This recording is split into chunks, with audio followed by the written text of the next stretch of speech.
ప్రభువైన యేసుక్రీస్తు నామమున సత్య అన్వేషకులకు శుభవందనములు.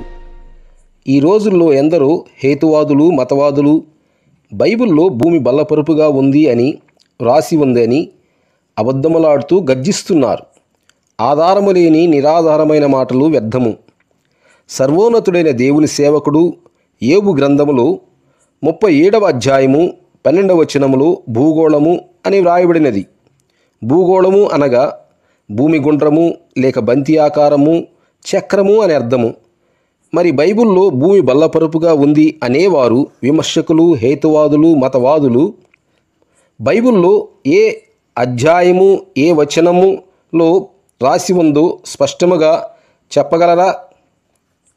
లేని యెడల మీరు అబద్ధములాడుతున్నారని ఒప్పుకొనవలెను. మీరు బైబిల్లో భూమి బల్లపరుపుగా ఉంది అని ఏ ఆధారంతో చెప్పగలరు? విమర్శించినప్పుడు విమర్శ ఆధారంతో కూడినదై న్యాయబద్ధంగా ఉండవలెను. మరి మీరు చూపించగలరా లేక నిరూపించగలరా బైబిల్లో భూమి బల్లపరుపుగా ఉంది అని? ఆధారము లేనప్పుడు మూర్ఖముగా మాట్లాడటం వ్యర్థం. బైబిల్ని మీరు స్వేచ్ఛగా చదవవచ్చు, అభ్యంతరమేమీ లేదు.